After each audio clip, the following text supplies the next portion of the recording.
to your mother. It's time for another episode of Birds with Friends. Just some high-flying, ran fast vertical stems of professors from Penn watching eagles eat and pray like Pazookies on birthdays. It's Philadelphia, Marissa, Bo, and Zach kicking it. Cooler than 3 penguins till Zach runs off with his valet keys. He's a real nuanced goose. Pull up a branch, get loose. It's time for some juice on some Birds with Friends. The early bird gets the worm but prefers getting turned like a turn on some Birds with Friends. Marissa, Bo, and Zach are here to squawk. Don't miss the mistress talk on some Zach, for the 4th time in franchise history, the Eagles are going to the Super Bowl. Eagles Chiefs are ripe with storylines.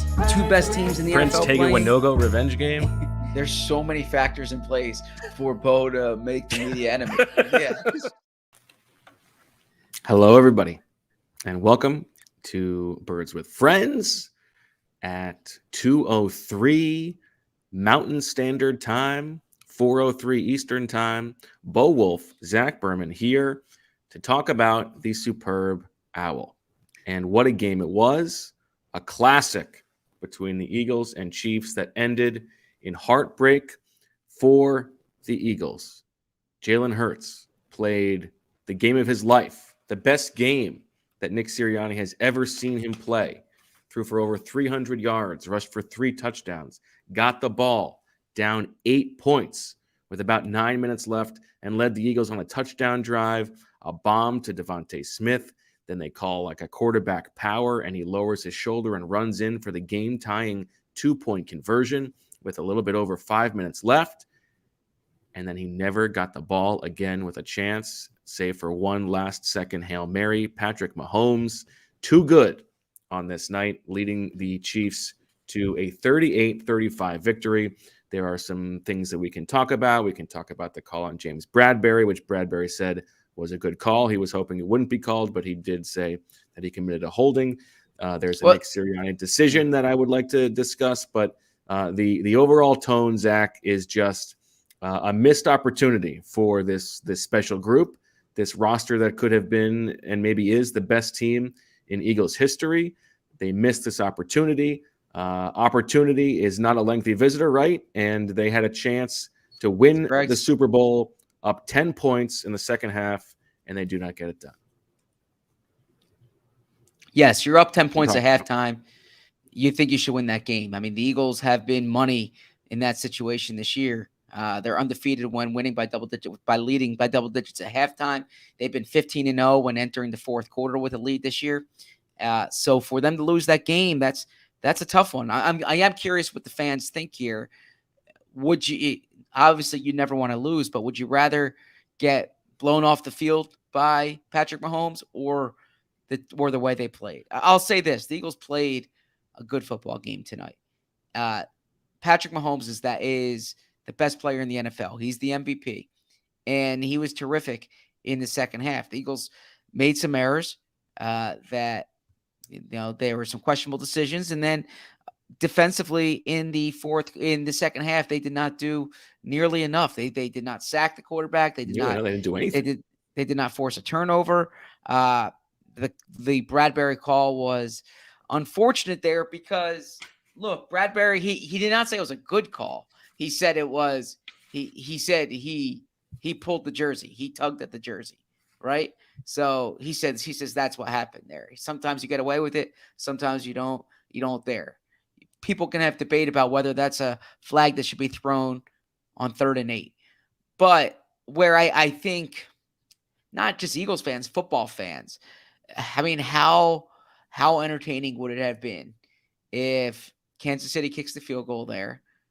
They go up 38-35. There's 95, 100 seconds left in the game. Eagles have one timeout, right? That would be... Don't you believe, having watched that game, I believe with every fiber of my being that if they had forced a field goal there, Jalen Hurts would have led a game-winning touchdown drive. I mean, Jalen, the drive when Jalen was down 8 was just such a good answer. And so, yeah, maybe so. I don't know that. I can't say I don't feel it with every fiber of my being because, honestly, I really haven't seen that from this team this year. They haven't had to do that. Him tonight. I saw the way that he was playing tonight. I have no doubt in my mind that if that call is not made, and I think it was the right. I mean, it's a ticky-tack call that like I would like to not see called in that situation, but it is the call.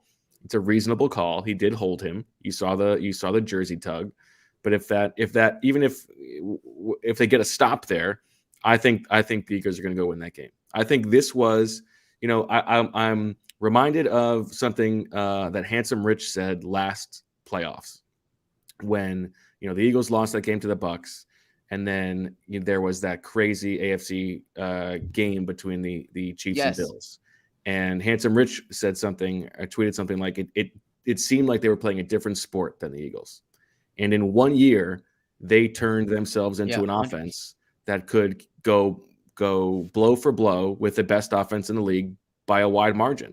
And I think this game was like a reminder that it's nice to have a really good defense, but when you're playing the best offenses, defense doesn't really matter that much. I mean, the Eagles had the best pass rush in football. They didn't touch Patrick Mahomes in this game. I think it's a little bit too simplistic, but okay, go on.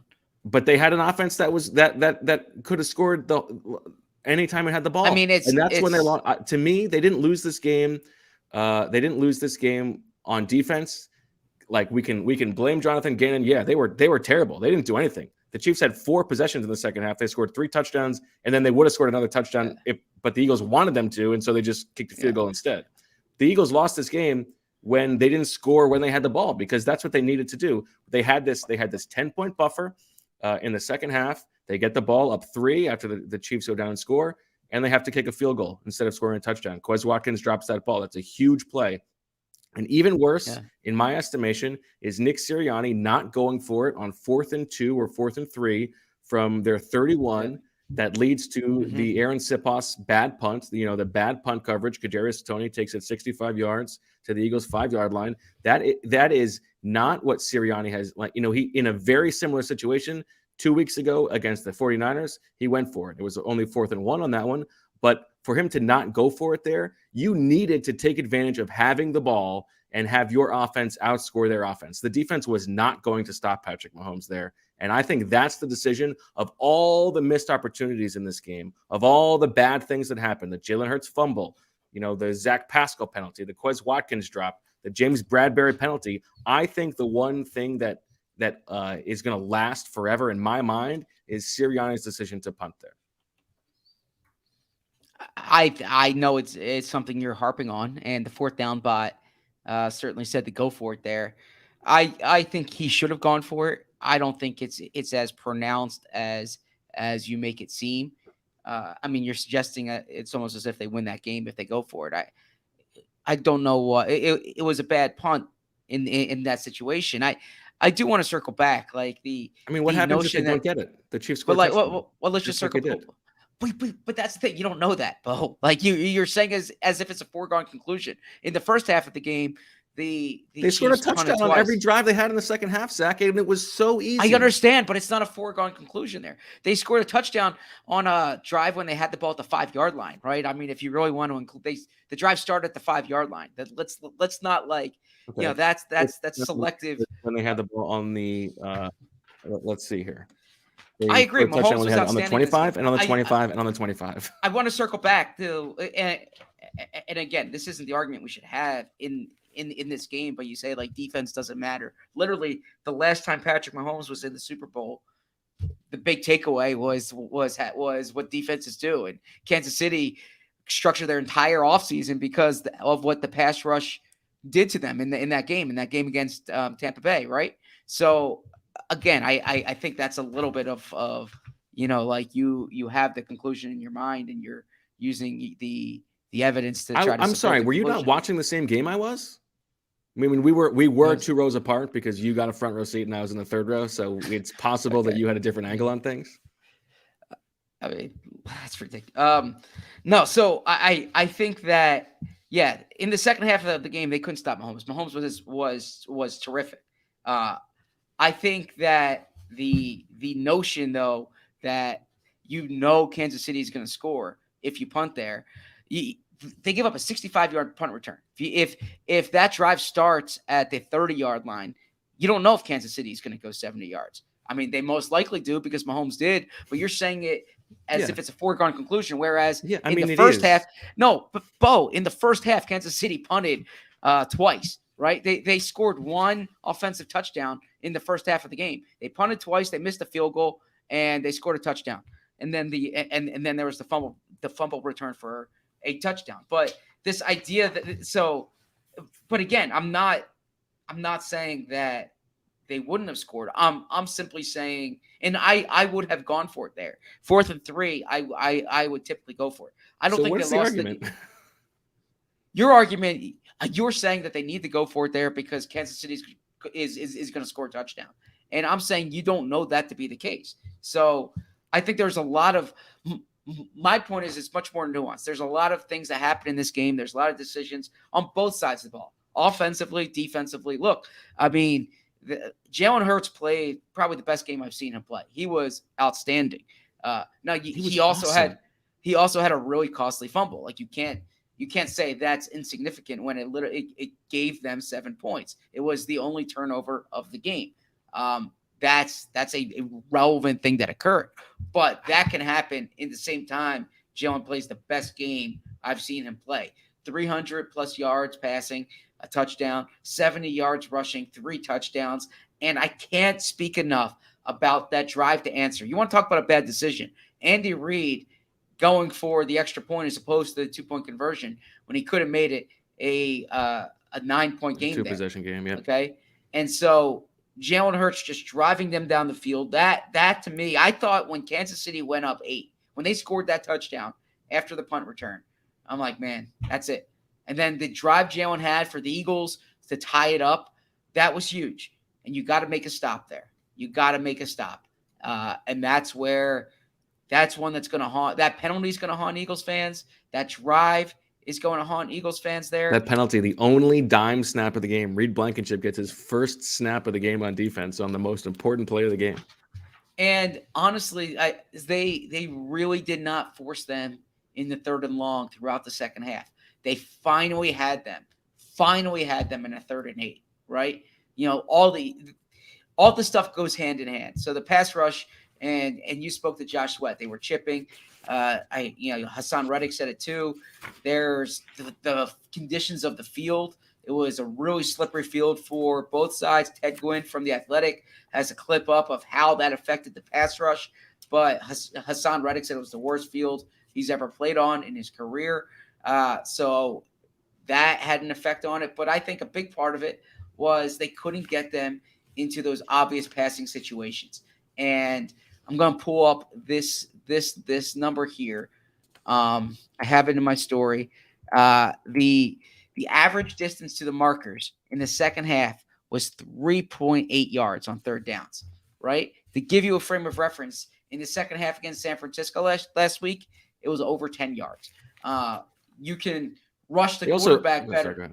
You can rush the quarterback better on 3rd and long. So here they are. They're in this 3rd and 8. You know, there's a higher probability. This is an obvious statement. Higher probability of getting off the field on 3rd and 8 than on 3rd and 3. And on 3rd and 8, for you to have a defensive holding, an automatic first down, that is a killer penalty in that spot. Absolutely killer. And we never got to see Jalen Hurts have the ball in his hands with the chance to win. I mean, it would have been better if he let him go and catch a touchdown. Actually, you're absolutely correct about that. Do you think if the Chiefs had scored a touchdown there, that the Eagles would have gone for 2 to win the game if they had scored a touchdown at the end? Yes, I do. I think so too. Yeah, I do. I mean, and you know what? That's a decision I would make. Again, and this is where we're in agreement. Patrick Mahomes is awesome, and we can reverence the reverence, for lack of a better term, there in the Eagles locker room, right? And it was probably a talking point that whether it's the coaches or the PR staff told them to say, but I think it was genuine the way they were talking about Patrick Mahomes. And look, we said it these past 2 weeks. If the Eagles lose this game, it's because Patrick Mahomes beat them. And I think in the second half there, Patrick Mahomes beat them. Running the ball, throwing the ball, that was a valiant effort. I voted him for MVP I mean, he was big flex, Mr. I had an MVP vote over here. Okay, that wasn't a flex. It was. Yeah, I mean, it you was, casually dropped it in. I think we all could read between the lines. I was explaining simply that Patrick Mahomes Front row was terrific. seat, MVP vote, Mr. High Horse. All right. First off, no, we don't even need. I mean, should we address this here? Okay, you're sitting with the national writers. Okay, you're viewed. You know, you do the power rankings every week. You're viewed as a national writer. You're not viewed as one of like the local guys. You're probably, you know, yeah, you have the landscape of all 32 teams. Number one, okay, but no, number two. Look, you know how many people are trying to get into that stadium? A seat there watching the game. There's nothing we can complain about. So, I'm not complaining. I'm just, you know, explaining the difference between the two of us. But yeah, I thought that the second half. Look, we talked about this formula that they've had. I know it's simplistic to say, but the Eagles have done it this year. They've built the leads early in games.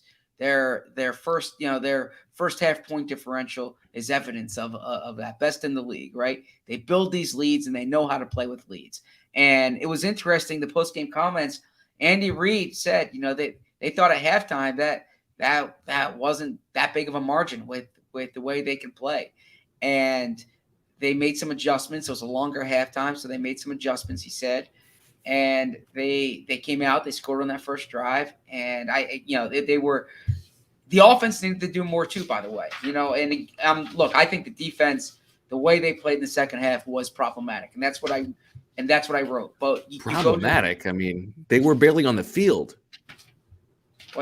So they had 4 possessions and they scored 3 touchdowns and then didn't score a touchdown when the Eagles wanted them to. No, I'm saying so the Eagles' offense in the second half in the second half of the Eagles' offense that's what I'm saying. Yeah, the Eagles' offense could have. So the 3 and out that we talked about when they punted, that's the drive that I really think Nick Sirianni's going to look back at this offseason and be frustrated for the reason you said there. He shouldn't have punted, but there were also different things they could have done there. But the Eagles in the first half were just money. They were scoring. In the second half, you know, field goal, punt, touchdown. Okay, they only had 3 drives, field goal, punt, touchdown. When in the first half they were touchdown, punt, touchdown, fumble, touchdown, field goal. So to have, you know, that 17 play, 65-yard drive in the start of the second half for them, and they get 4 first downs, but then it stops at the 15-yard line. You got to punch that in. This is a game where you need touchdowns, not field goals. Yes. And look, that was that buffer. They had that. You know, that's why you felt good at halftime, up 10. Not because Mahomes couldn't come back, because you know that he could, but it was in the hands of your offense. If you could, I mean, it's easier said than done, but if you could score touchdowns every time you had the ball, they couldn't come back. The game was over. Like that was in your hands, and that like not converting there was huge. You know, it obviously it made it a 3-point game to a 6-point game, and you know that a 6-point lead is not enough. Eagles were 3 of 5 in the red zone today. The Chiefs were effectively 4 of 4. They were 4 of 5, but that 5th one, they were 5 of 5. Yeah. So we can say 5 of 5, 4 of 4. However, I say 4 of 4. Why? But I mean, Pacheco could have just run in for a touchdown. It's because Eagles were letting. They won that red zone possession. They got what they wanted out of that red zone possession. It's just it's one of those where, you know, like Vegas takes a bet off the books, right? Because of the complicating factors. It's kind of like I take that one off the books almost. But 4 of 4 otherwise. And look, we talk about it. Those are 4-point plays, right? When the Eagles are in the red zone 5 times and they go 3 of 5, okay, that's 8 points that they leave on the board. Yeah. Okay. When Kansas City goes 4 of 4 or 5 of 5, right? They're not leaving points on the board. So I think that jumps out to me there. So everyone has a part in this, and special teams. Like again, we can circle back to this. You can't give up a 65-yard punt return in the second half of the Super Bowl. You can't. It is inexcusable. It's a major blemish on Michael Clay's unit. It's a major blemish on that entire. Like that's that you just can't do that in that situation. I mean, that's true. Like they had, their job is to not let that happen. 100, like they failed in their job. That's bad.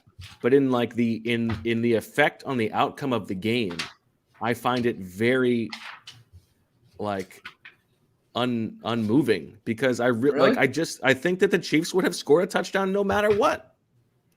It was literally the longest play of the game. How is it's a 65-yard game? Yeah, but they weren't going to stop the offense. Like, yeah, we can separate bad job by special teams from like cost them the game. Well, I'm not saying it cost them the game, but I'm saying that was. I think it had like very little effect. The only effect it had on the game was how quickly the Chiefs were able to score because they were going to score anyway. And maybe if it takes them longer to score, then the Eagles tying it up later happens later in the fourth quarter, and the Chiefs don't have enough time to score again. But they probably would have because they have Patrick Mahomes, and they had absolutely nothing stopping them, no resistance from the Eagles defense. They had no resistance on a 10 I think the two things that really surprised me about this game. Wait, I mean, you keep saying they scored every drive. You're talking about 2 drives. They had a 3-play, 5-yard touchdown drive there. You got to take that out. 4 drives. One of them was the short one. The other 2 were long 75-yard touchdown drives, and the other one was a 75-yard would-be touchdown drive at the end of the game. Okay, fair. But I'm saying you just can't put. I think you're minimizing this punt return. Any play that is a 65-yard gain, you can't. If Patrick Mahomes threw a 65-yard pass, you would say that's the biggest play he's thrown, right? So you can't I would say that's just another Patrick Mahomes pass. They were going to score no matter. They were going to score on every possession. Okay. They were. Okay. I mean, except okay, yeah. But where I do agree with you. I'm saying except for those 3 possessions in the first half where they did not score on, right? But we all were we have Mahomes been watching Patrick Mahomes his entire career. I agree. Like we're in agreement on this. Mahomes was incredible, and the Eagles needed to do more there. But I'm simply saying that 65-yard return that was. If the defensive line had been getting pressure on Patrick Mahomes, then maybe you would think that they could force a turnover, right? Then the special teams gaffe is a bigger deal. But they didn't even hit him. They had no sacks. So if you had to guess what his time to throw in the second half was, what do you think it was? In the second half alone? Mm-hmm. I don't know. It was like I saw that it was like 2.48, I believe, on the game. Yeah, it was 2.23 seconds in the second half, the fastest he's ever thrown the ball in the second half, or the fastest he's thrown it all season. So that was part of it, and there's a lot of. But the bottom line is the Eagles got outcoached in this game. Yeah. So. Oh, sorry. I apologize, Marissa. My desk is wobbling and I'm hitting the mic, and it's making for bad audio. I apologize. Yeah. So wobbly desk guy over here. Let's go back to before week 1, and I asked Jonathan Gannon what he wants to see better, from this defense this year, and he says affect the quarterback and take the ball away. Right? That's what they need to do better this year compared to last year, and they've done it throughout the season. This is the first time all year when they did not have a sack or a takeaway in a game, and you saw the result. Defense did not play a good game at all tonight. They played against the best quarterback and the best offensive coach the best head coach in the NFL. But they needed a better plan. And I thought, do you know that Patrick Mahomes' EPA per dropback against the Eagles is his best against any team?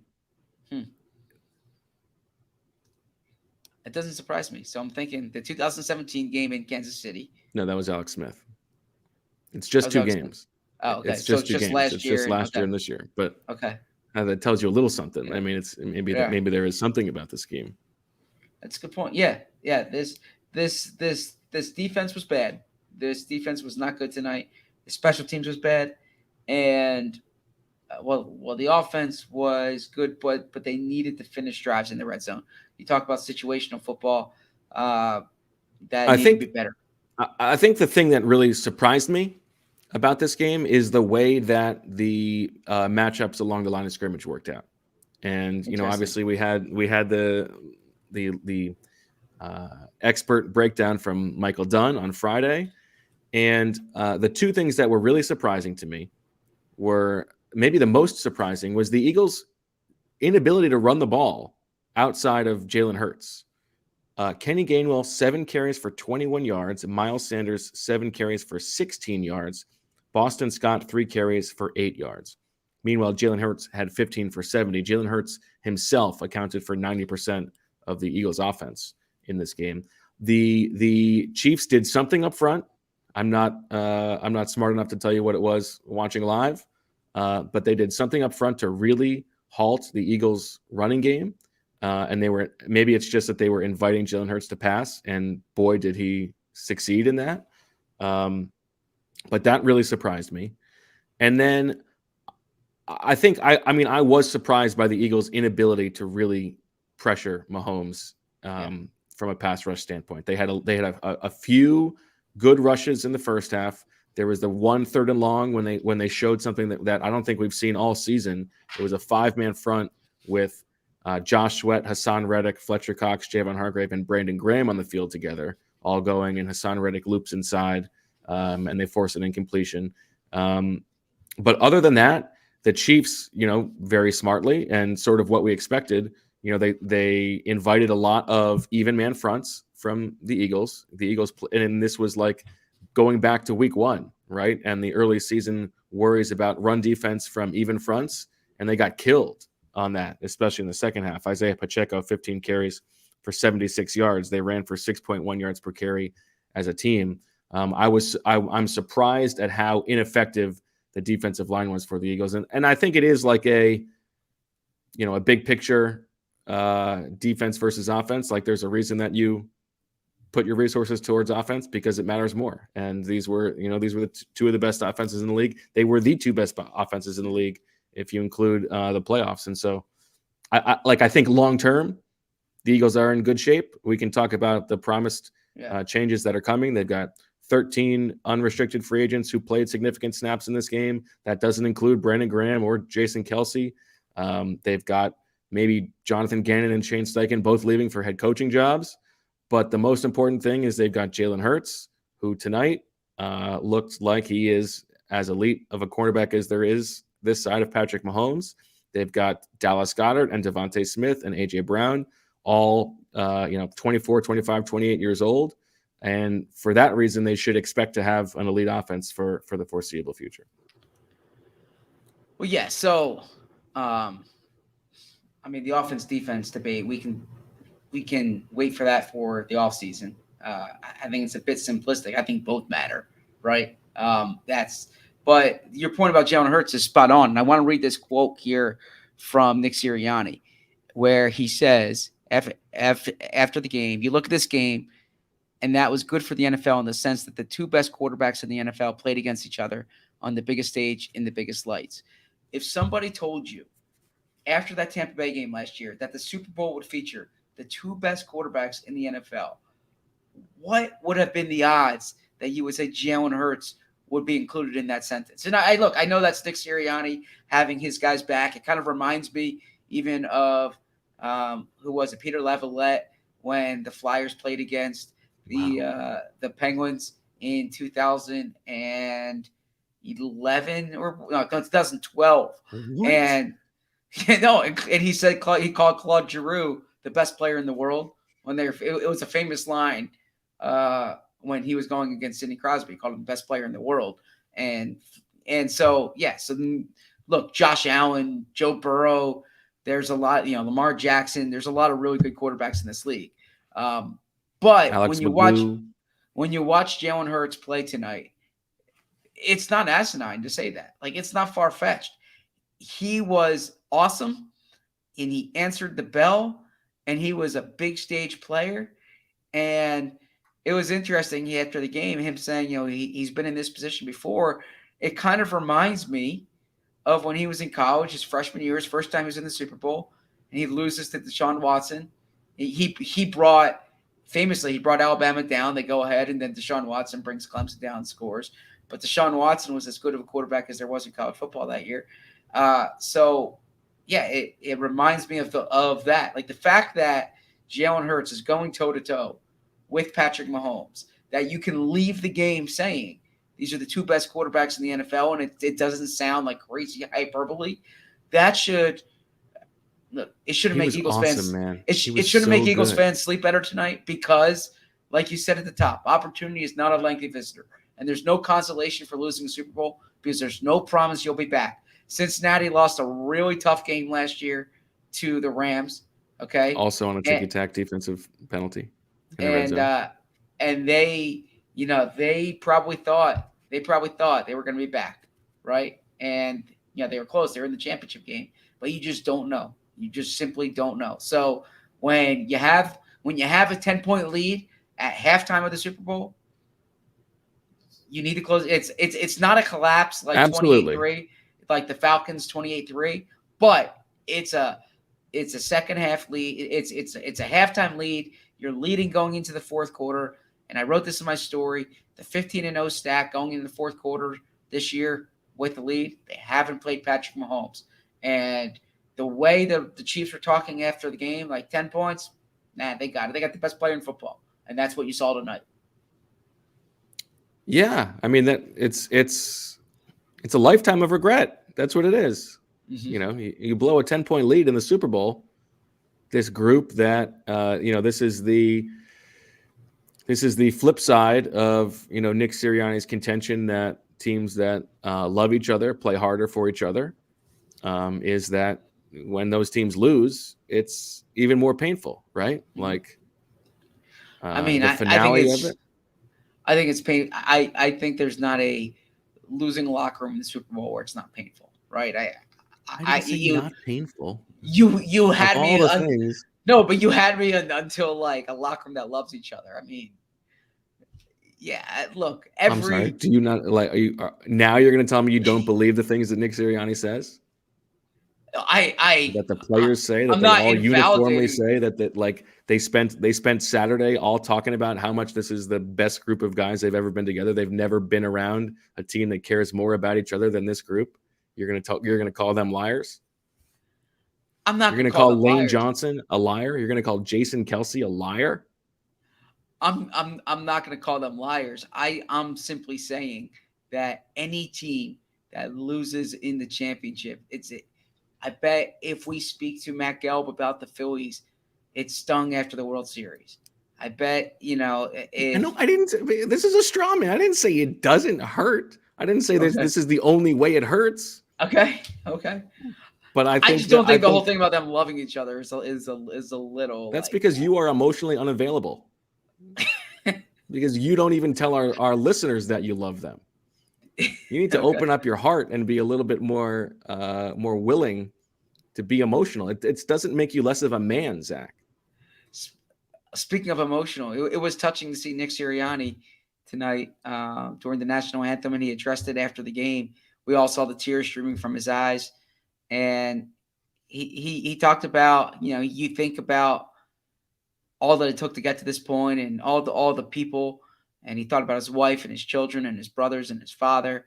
I thought that was very real, and that was touching. And that's where I don't know if he really loves those people. I don't know. I think anybody would cry during the national anthem of a Super Bowl. Well, literally, not everybody cries during the national anthem of a Super Bowl. You have who's to say? Who love is such a strong word. I don't know.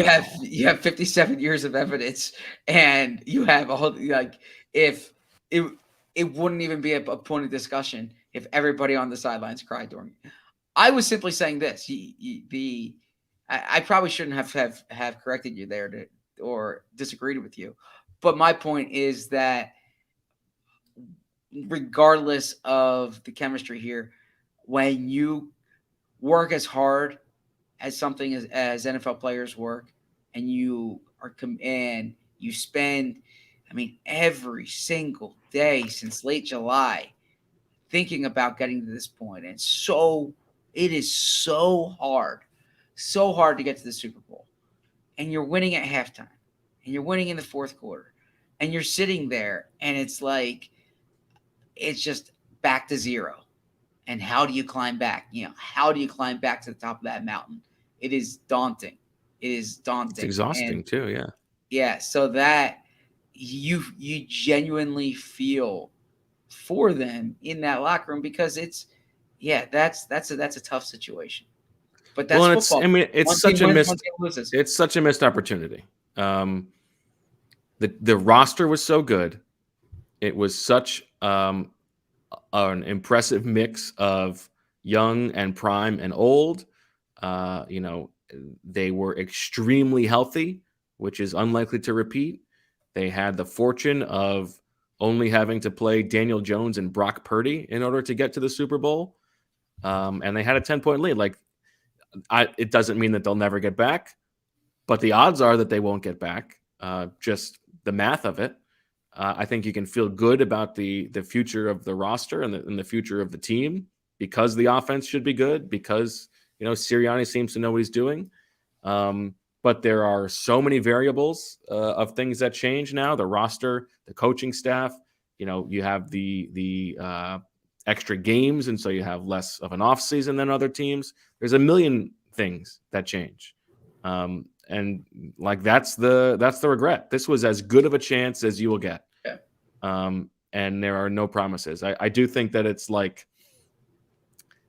Jalen Hurts seems like the kind of guy, he said he's been here before. I think you can trust that he's able to shepherd the locker room to care about the right things moving forward. But guys like AJ Brown, maybe next year he won't be quite as happy to not get the ball as much, because everybody was sacrificing for each other this year, and it didn't quite work out. And who knows what happens as time goes on. The same for Dallas Goedert or whatever. It's just there are millions of variables, and so that's what the regret is, that this was it. You had the shot, and you let it slip through your fingers.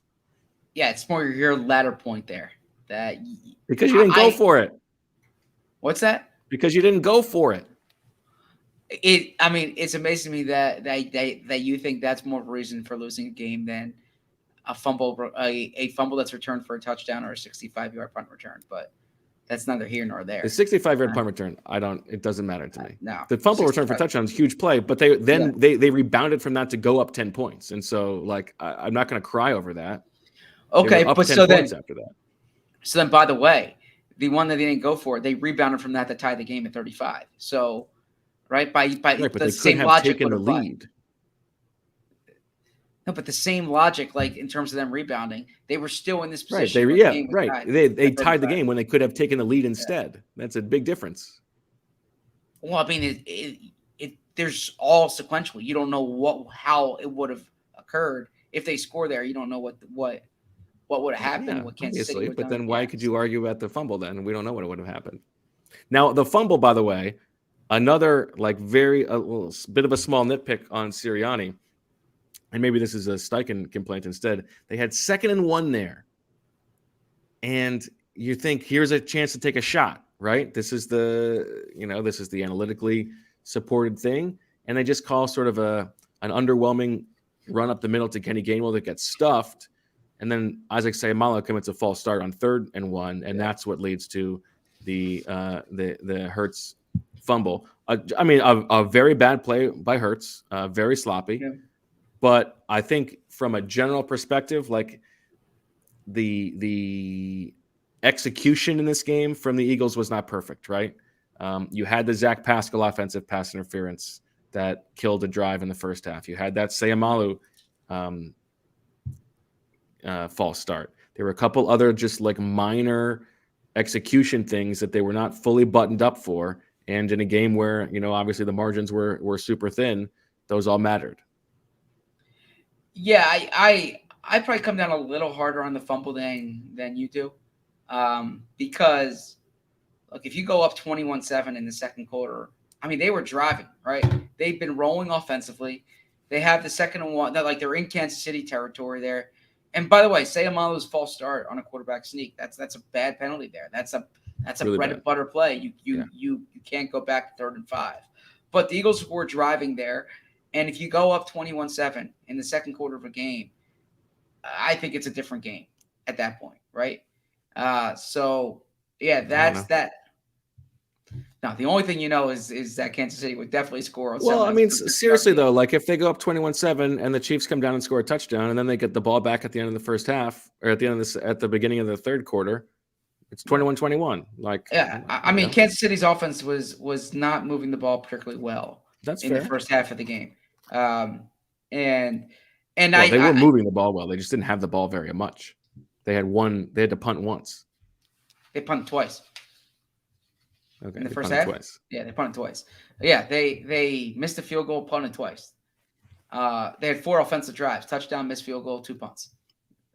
If you're the Eagles, you take that, right? Against Patrick Mahomes. So that now where I think that I think nuance is required when you talk about that fumble, because it was a bad play and a really bad result. It was poorly blocked too. Yeah, but Jalen Hurts was still amazing in this game. And so that's where I think this notion that lost them the game. No, they're only in this game because of the way Jalen Hurts played. 100%. So I'm not. The throw he made to Goddard on the sideline, unbelievable. The catch that Goddard made there. The catch that Goddard made, unbelievable too. Yeah. The throw he made to Devontae Smith on the one that was a catch but then overturned, unbelievable throw. The throw to Quez Watkins was a perfect throw. Quez Watkins sort of slowed up on his route, and then it doesn't get to the ball. It was a perfect throw. That was a huge play. That's if we're talking about like regrettable plays, that's towards the top, because that was one that ended up in 3 points instead of 7. Yeah. The throw to the touchdown to AJ Brown was a very nice throw, and that was an awesome play by AJ Brown. Sort of faking out Trent McDuffie. He made Jalen Hurts. The pressure coming from his left, fake to the right, and then loop back around to the left. He doesn't usually do that very often. He did that twice in this game, and one of them led to a beautiful throw to Dallas Goedert, moving to his left. He made another throw just off his back shoulder for like a 4-yard gain to Dallas Goedert. That was a perfect throw. He was on fire. He was awesome in this game. And the point you made about Quez is a good one. That was a pass that needs to be caught, and that's like an under the radar position to watch this offseason, because if you're looking at the Eagles here, and Jalen gets better every year, right? And now he goes into his 3rd year in this offense, new offensive coordinator presumably, but I imagine they'll keep it in-house. So there's a degree of comfort, although we did see with Carson in 2018 that doesn't always mean progress, right? But that's Jalen keeps getting better, and you have AJ, Devontae, Dallas Goedert, like this young core of pass catchers. It changes your entire offensive outlook going forward. But if you and Quez had a good year last year, I think he took a step back this year.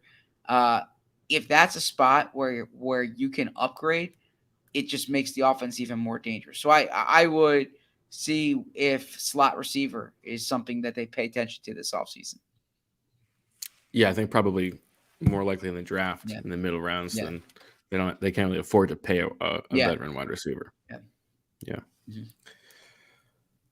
Okay. What else would you like to talk about, Zach? Well, there's so much to discuss here. As far as the game itself here, how do you feel about Jonathan Gannon relative to the defensive performance in this game? How much do you place blame on him?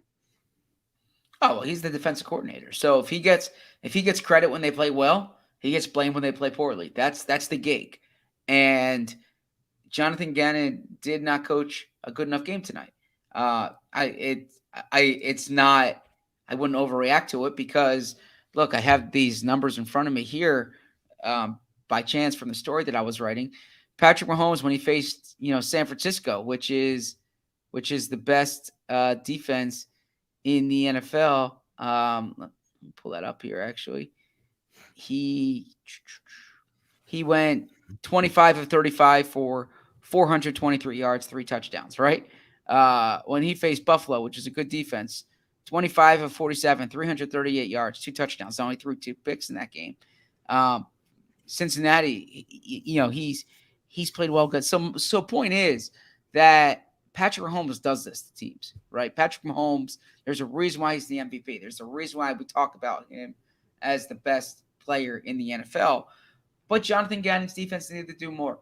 And I don't subscribe to this Sirianni talking point that they basically gave up 24 points because I'm kind of in between you and Sirianni. It was a long punt return, but you can't discount the opportunity cost of what would have occurred had that punt return not happened, right?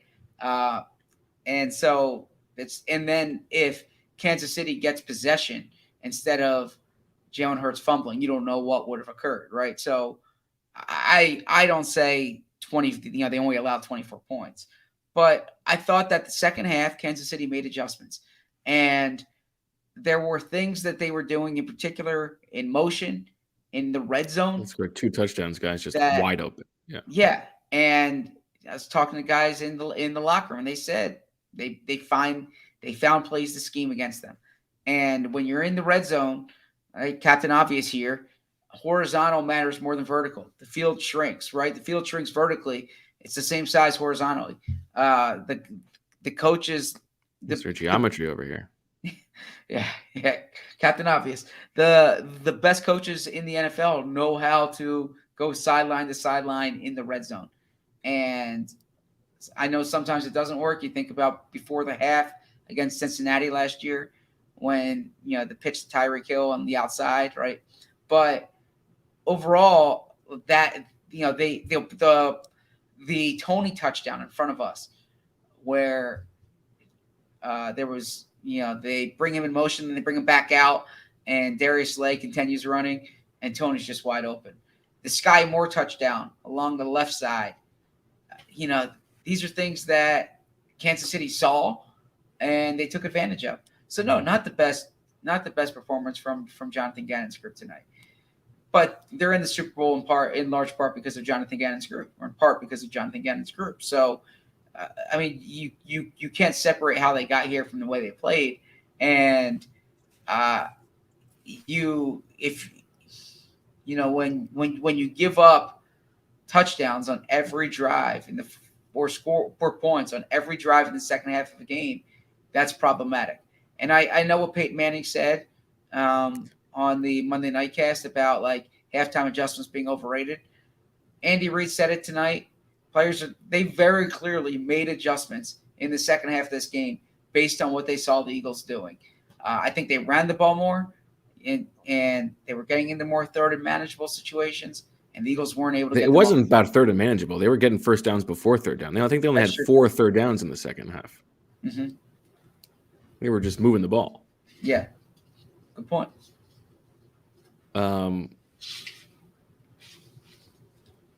Speaking of geometry and middle school subjects, since we were in State Farm Stadium today, last time we were there, as you mentioned as we walked out, was Dicker the Kicker. I'm wondering if you've had a chance to catch up with Mr. Gonzalez.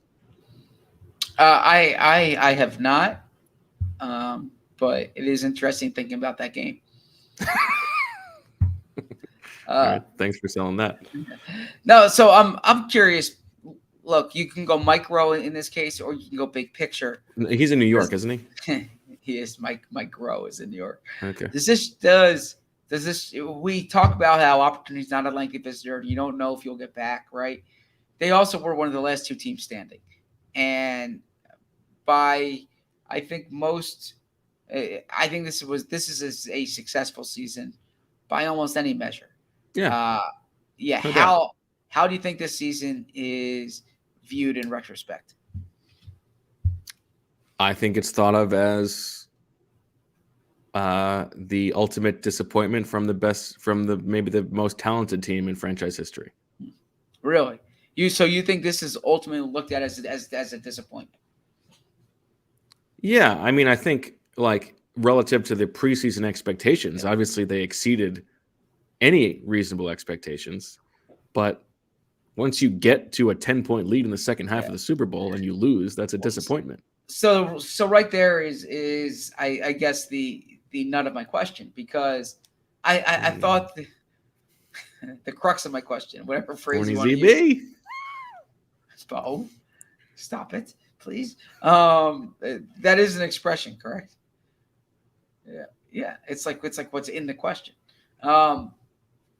So I thought if they lost to San Francisco last week at home in the NFC Championship game, then you look back and you say, what a missed opportunity. Yeah, I think before the playoffs, we said anything less than making the Super Bowl would be a disappointment. Yeah. But I think you get to the Super Bowl and you play against Patrick Mahomes. And look, it was the obvious statement all week long that we were joking about. The Eagles are the better team, but Patrick Mahomes is that good. Well, I would still say that. I think the Eagles are the better team, but Patrick Mahomes is that good.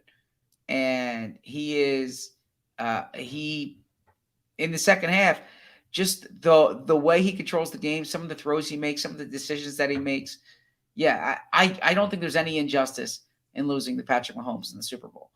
I do think that you look back as a big missed opportunity, because when you have a double-digit lead, you need to preserve it. But I still it's all about the context of it. Yeah, but I still think this season's looked back on, and you say, man, it's probably looked back on. I'm sorry, it's late for us too. We've been rolling, we've been going today. Only 2:55. This is I think it's very comparable to Cincinnati last year. Now, Cincinnati wasn't the number 1 seed, so they weren't considered like the favorites going into it. But Cincinnati last year, you saw this quarterback develop into a superstar.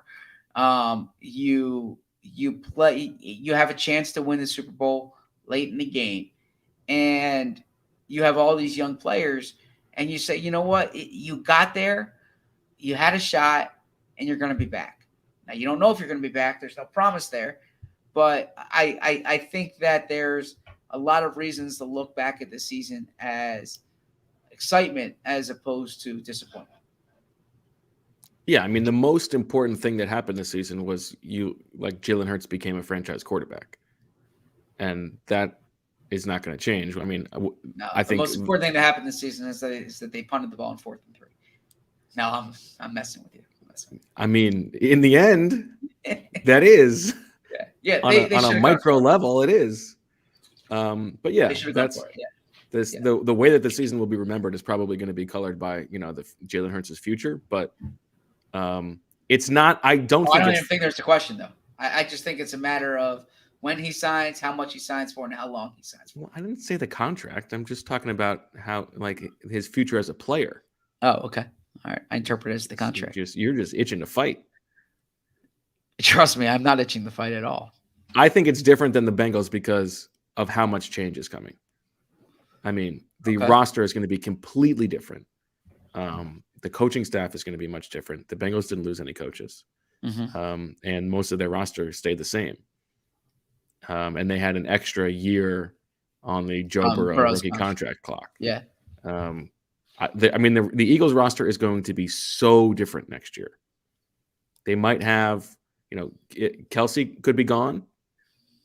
If he's not gone, then Sayamala will be gone and Juergens will be in the lineup, presumably. Most of the offense otherwise will pretty much stay the same, but the defense is going to be completely different. And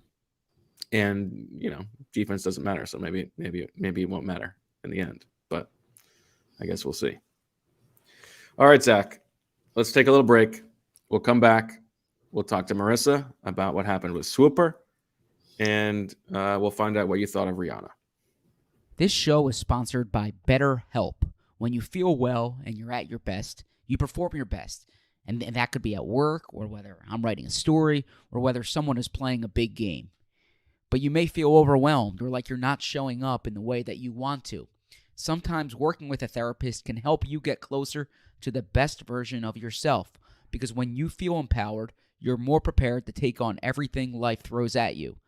It's helpful for learning positive coping skills and how to set boundaries. It empowers you to be the best version of yourself, and it isn't just for those who've experienced major trauma. It could be for anything that's happening in your life. If you're thinking of giving therapy a try, BetterHelp is a great option because it's convenient, flexible, affordable, and entirely online. All you need to do is fill out a brief questionnaire to get matched with a licensed therapist and switch therapists at any time for no additional charge. If you want to live a more empowered life, therapy can get you there. Visit betterhelp.com/BWF today to get 10% off your first month. That's BetterHelp, HELP.com/BWF. All right, back on Birds with Friends. Hello, Marissa. How are you? Good morning, everyone. Good morning. I'm doing good. How are you guys doing? Wonderful. I mean, I was expecting to be doing this podcast until like 5 a.m, so I'm feeling great. I'm doing well. It's been a long week, but proud of our work this week, and I'm excited to cover what's ahead this offseason. I was saying before we started, you guys deserve such a big shout out, and not to be gassing you up this late, but it wasn't just this week's coverage. This all started in, training camp, and you guys have done such a good job, sacrificed time with your family. And I think the listeners appreciate that. And it's been awesome to see. And I feel for the listeners. I'm like so sad this wasn't a victory pod, but like you said, Jalen Hurts is the future of this team, and good things to come, hopefully. Mm-hmm.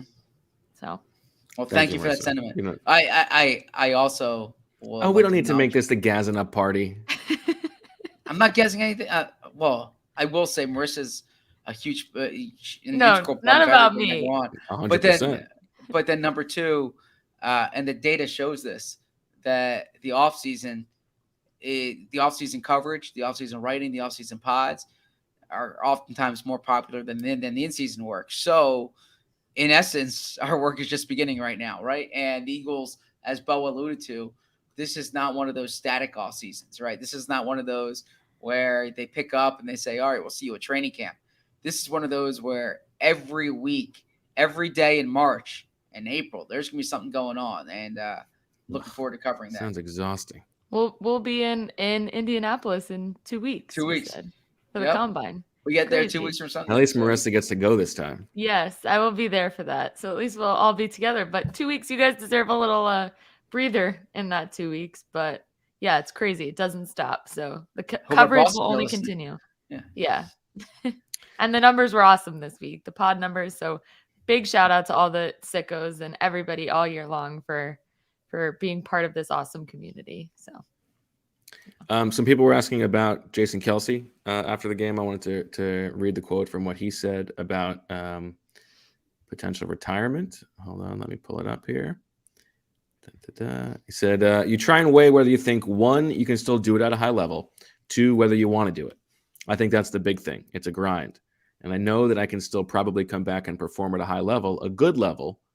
At the end of a season is not the time to make a decision, for me at least, about next year. Because right now I am fully exhausted, mentally, physically, emotionally, and it's getting harder every year. I'm nowhere near the player I used to be, and Jalen Hurts makes all of us look a lot better and makes my job a lot easier. Wow. It's only going to go the other way, and whether you can be accountable to your teammates and perform at that level and mentally have the energy to be the difference maker that I feel I am in that regard, you just gotta, all that stuff will factor in. So, very interesting. We'll see. He takes his time, although he doesn't have like that much time this time around because there's like a bonus scheduled on his contract, like the day the league year starts, which is like going to be too pricey. So if he is coming back, the Eagles need to know and they need to restructure his deal. He basically has until the beginning of March, right?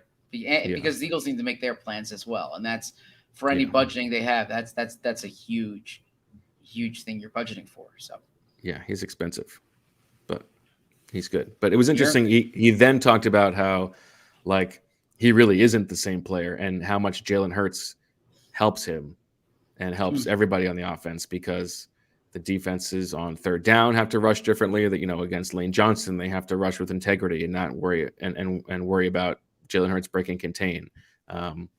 They like the way they use boxes allow allows Kelsey to get to the second level, which is what he still is good at. So it was interesting to hear him say that. All right. The real reason that everybody's tuning in, I think we all know. Super Storecasting. The Super Bowl edition. Things entered with Zach having 11 points, Marissa with 6, me with 8. That means, and there were 8 points at stake. What was it? Oh, 5 points at stake. Oh, okay. Oh, that's it. I was thinking the you last said one something was else a there. carryover. Okay, That's what I 5 thought. I points thought at he stake. said something else too. 5 points. at stake. I was like, you're taking advantage of the 308 of the 303 start time here. Yeah. What? We said 5. All our Yeah. We thought you said children the in F the car. word. Yeah. Zach, the Eagles force a fourth quarter turnover. Maybe if they hadn't given up a 65-yard punt return, you would have got that. I know that's why you're so angry at that play. Well, more plays, more opportunities to do so. Okay. Right. The Eagles score in the final minute of the first half. Boom. Bingo, bango, bongo. One for you. The Eagles win the turnover battle. Did not happen. And you had a halfie with Marissa on the Eagles win the game. So 1 point for you. Marissa, each team will run at least one play on which the ball is on one of the 3 football logos on the field. I was looking for this. I don't think it happened. I don't even think it happened once. Yeah, I don't think it did either. I mean, I wasn't paying like super, super close attention to that, but I wasn't charting looking it, for but yeah. Yeah, but I didn't see it either, Okay. unfortunately. The MVP is a non-quarterback. Zach, what was the MVP voting process like? Very smooth, honestly. You send an email to 2 people in the NFL once the It's game just ends. an email? That's interesting. I thought it would be like some kind of I think form you that's got to fill out. It used to be like that. Now you send it once the game ends, and yeah, I took the job seriously and picked who I thought was the most worthy person for it. Okay. The MVP is a father. Marissa gets a point. Patty Mahomes, How much did Marissa spend on that one? 6. Money well spent. Good job. Although I was really, in that first half hoping that my Jalen Hurts one, the one person I didn't really cover there was Jalen Hurts. Yeah. And I thought that was going to hit. And I was like, you know what? It's for the sickos. It's okay. That's I'll right. Well, you would have sacrifice all got the maybe you would have got Super Eagles points. win the game. So in the end, you might have got it might have been worth it. You have the Deniz. There is a sort of fight which needs to be broken up by an official on another player or another player on special teams. No special teams fight. Nope. And the Eagles defense allows a tight end to have at least 9 catches or at least 116 yards. And I thought that Kelsey was tracking towards this. He was. But he ended up with 6 catches for 81 yards. Yeah. So you don't get it. So 1 hit for you. On to Bo. Mike McCarthy is no longer the Cowboys head coach. I was a leftover. Didn't happen. A player on either roster will be caught watching Rihanna during halftime. Now, I noticed, right when the lights came up from Rihanna, Jake Elliott and Aaron Sipos were out there. Working. They weren't watching. If they were already out there, though, they must. It's not like they were. It's not like they were looking at the ground. I think this was based on Evan McPherson last year, literally sitting, watching. Yeah, but we said that if we saw it, that they were out there. Why don't you go to the other ones, Bo, and then we'll decide if we need to come back to this one. Yeah. Exactly. One of the following 3 things will happen: a mirror play, a coward's draw, or a knocked over pylon. I did not see a knocked over pylon. There were some plays towards the corners of the end zone, but did not see that. There were no coward's draws, but in the third quarter, or maybe the fourth quarter, somewhere in the second half, Jalen Hurts from the Eagles, from the Chiefs 46, completed an 8-yard pass, a quick pass to Quez Watkins from the 46 to the 46. A mirror play, exactly 1 mirror play. That's a hit for you, boy. 1 for Bo. The special teams fight will somehow involve Josh Jobe. Didn't happen. The Eagles have more punt and kick return yards than the Chiefs. That would have happened until the Kadarius Toney 65-yarder. See, Zach, I'm the one who should be upset about the long kickoff return, the long punt return. I'm the one who it actually affected the game. It had no effect on me. I'm the one who lost there. Didn't happen. The Eagles win the explosive play battle. I think this actually might have happened. I'd have to look. I will have to check it because it's by the Sirianni formula, which is 16-yard pass, 12-yard run. No, 10-yard run for Sirianni. 10-yard run. I think this might have happened, but it's moot because I also hit. Bo correctly predicts at least one of Zach's submissions from Friday's episode. 2 for Bo, 5 points for Bo, 13 points on the season. At least somebody won tonight. Congratulations. So mid-game, when I'm like tracking what's going on in Swooper, Michael says, well, I think Bo deserves to win because he was like crushing it in the regular season. And I looked at him with this look of disgust on my face. Like, are you serious? Like, you're Michael's not even rooting for me? Right. We needed the meritocracy to win out. He's like, yeah, but the playoffs, you had all these extra points and all this stuff, and Bo crushed the regular season. He's exactly right. And I'm like, oh my God, get out of here. So, yep, congrats. And I did it with a turkey deficit in the Super Bowl. What a performance. I'm the Patrick Mahomes here. I learned from Bill Belichick, when you win, say little, when you lose, say less. Right? So I'll say less. Well, that's actually interesting you bring that up, Zach, because I thought it was notable in the post-game locker room when James Bradbury is standing there, for 15 minutes talking about his penalty and not saying it was a bad call, saying it was the right call. When he didn't say it was the right call. He said he committed a penalty. Yes. Yeah. He didn't say like good call, official. He said like sometimes you get away with it, sometimes you don't. Okay. He said he was hoping that they. He wasn't blaming the refs. No, he said he was hoping they would let him ride. Right. And it didn't happen. Okay. Then I'll continue with the point if that's okay. When TJ Edwards and Jordan Mailata and Jason Kelce, they're all asked about the field. And Mailata says that, it was like a slip and slide to some degree, but both teams were playing on it. It had no effect in the game. Like the accountability of it, the being a good loser about it. I think it was at least notable that it stood in extremely stark contrast to the way that the San Francisco 49ers handled losing in the NFC Championship game and whining about it for 2 weeks in a game when they had no chance of winning anyway. Yeah, no, I agree. I mean, I think what's the expression? Losing doesn't build character; it reveals it, right? And I feel very strongly in that. Yeah. It's like Zach is like he's so close to the end of falling asleep that the only thing left in his brain is sayings. I am tired. I had a hard time sleeping last night. Yeah, I mean, how do you feel about the Chiefs chant? The racist one. Like the Florida State one? Yeah. And the Braves.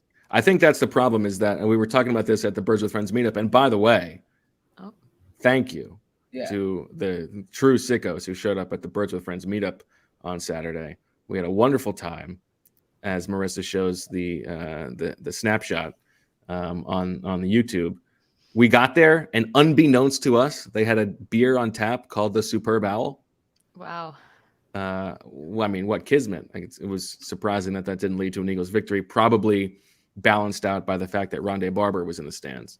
But what was my point?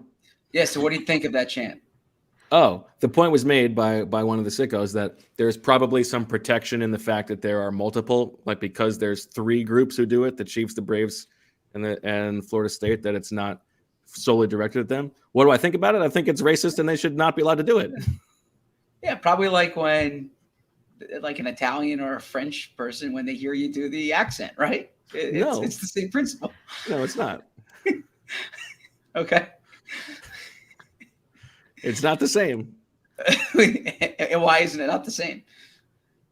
It's not the same. It's not the same in any way. Or why? I'm asking, why is it not the same? Isn't it? Well, it's like they say, keep the main thing the main thing. The light is always on. The lamp is never full. He's just using sayings now, Zach. Okay. Okay.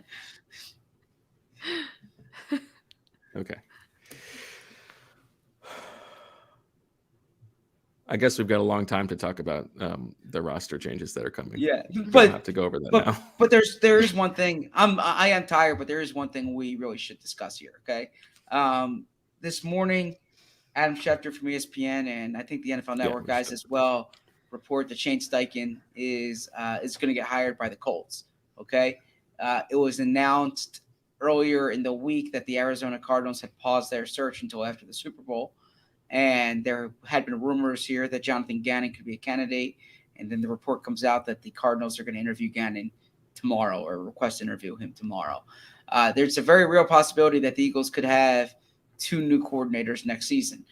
We're operating under the presumption that Brian Johnson is the favorite to be the offensive coordinator here. I think it's probably a fair statement to say that if Brian Johnson's not the offensive coordinator here, he's the offensive coordinator somewhere else. There are teams that are interested in Brian Johnson. I know Kevin Patullo is also very highly regarded, but I think Brian Johnson would be the offensive coordinator. And you would have to think just from a Jalen Hurts, surround him with what he wants perspective that it would be Brian Johnson. Aside from the fact that he seems like the most qualified candidate to begin with. And also, if you want to keep the best coaches, right? If someone else wants to hire him, you got to keep him. I think that would be a pretty big surprise. And then I also think Denard Wilson would be the most likely candidate for defensive coordinator. But whenever I had a good talk with Denard Wilson during the availability this week. Nice. I like Denard Wilson. Yeah, definitely like Denard. But whenever I spoke to Jeffrey Lurie in these past 2 weeks, he made a point of emphasizing that it's not just the head coach, it's the coaching staff, right? That they have a really good coaching staff here. And I think we've seen this is a good coaching staff. And so with Andy Reid, with Doug Peterson, the brain drain, for lack of a better term, was something that they fought. And look, Frank Reich was a big loss for Doug Peterson. Okay. Jim Johnson and, there's a handful of other coaches who let, that initial staff with position coaches, whether it's Leslie Frazier or Ron Rivera, you go on down the list. This is definitely something to monitor, and not just who takes over the coordinator spots, but who takes over the quarterback coach spot and who takes over the defensive backs coach spot. I imagine that you'd probably see this funnel that he's created. So DK McDonald, I imagine, would take on a bigger role with defensive backs. Alex Tanney would take on a bigger role with quarterbacks. That would be my presumption. But it's definitely something to monitor here because they're going to have some staff openings, and you're curious. Shane and/or Jonathan, if and we don't know if Jonathan gets that job in Arizona, or even if he wants the job in Arizona. So maybe the defense stays relatively status quo. Or if Jeffrey Lurie makes some kind of, he makes it worth his while to stay. A Josh McDaniels type situation, right? But the other thing to watch is, does Shane Steichen take coaches with him? And you hear all the time there's this understanding that you don't poach from the staff you are on. But we talked about this before with some of these contracts being up. And when Nick Sirianni came to Philly, Jason Michael came and Kevin Patullo came and Jonathan Gannon came.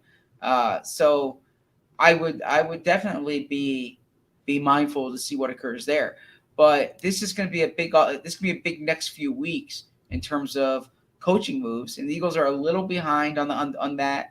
But the fact that there are still 2 openings to be filled in the NFL, there's going to be a lot of movement. So Shane Steichen, it certainly seems like he's going to Indianapolis, and that's like we heard so much about second year with a play caller for the first time since high school, and there goes year 3. It'll be a new offensive coordinator, right? So even if he's got familiarity with Brian Johnson. Yep. So All right, Zach. Well, what a ride it was. What a ride it was, that's for sure.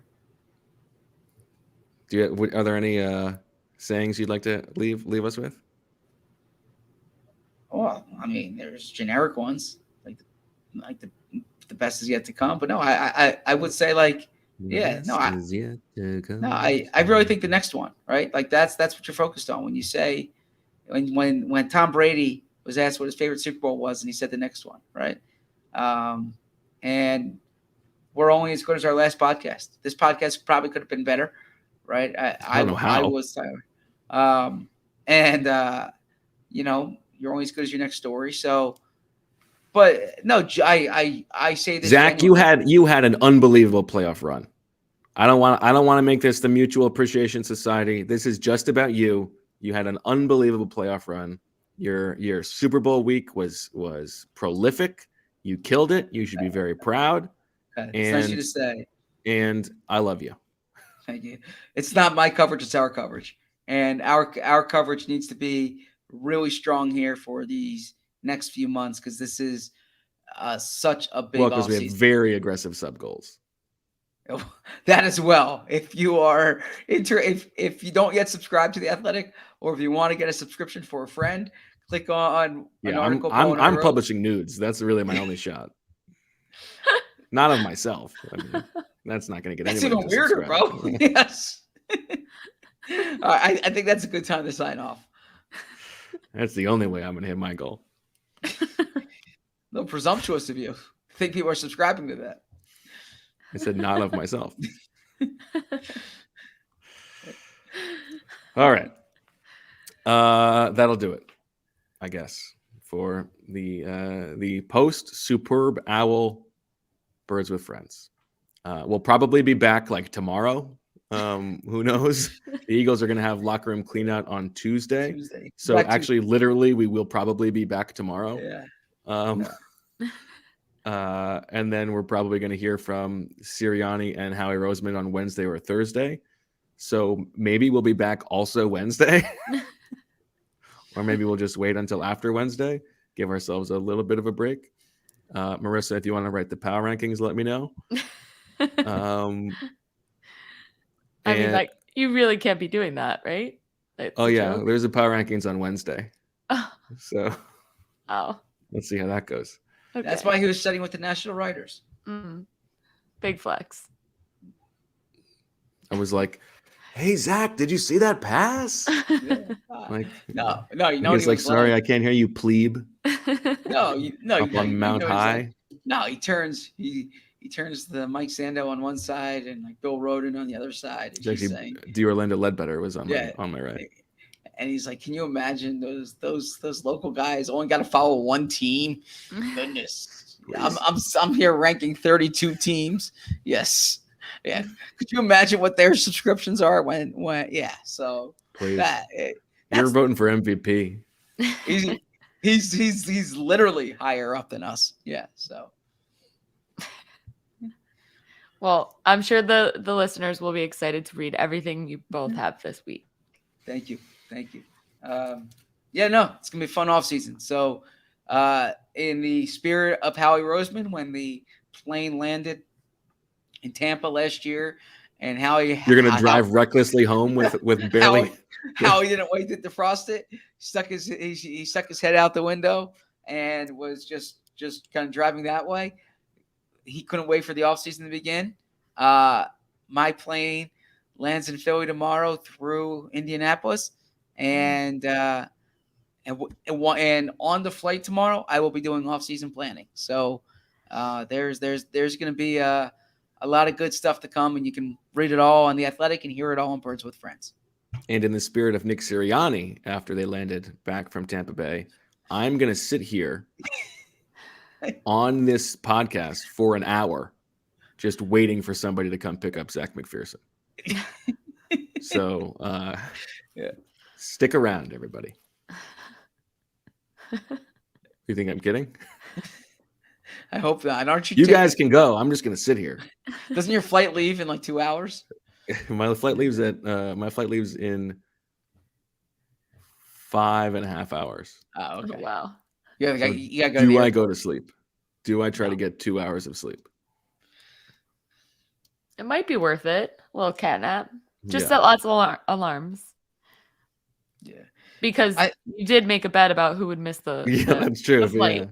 We're gonna have to. We are gonna have to revisit the quackatology to see, because I don't think I made a new media enemy this week. Yeah, I was gonna say we didn't talk about that all week. I think the seating chart was his media enemy. Yeah, that's true. No, and it did work out fine. Yeah. It was nice to sit with a Sando, Hobnob Love with Mike Sando. Yeah. please. I got radio in 2.5 hours. So let's wrap this up. So you are staying up till 3:30 to work, and instead of waking up for your flight, you're gonna wake up for your radio hit. I hope they pay you well, man. When you make, I know they do. I mean, big bucks over here. When you make a commitment, your word is oak. So Your word is oak. One last one. Thank you. Okay. All right. Well, that'll do it for the 2022 Eagles season. Nothing to say about 2023. For Jalen and Nick and Britton and Marissa and Zach, I'm Bo. We thank you to all the sickos. We thank you to everybody. We're sorry that things didn't end in a more celebratory fashion, but keep the main thing the main thing. My word is oak, and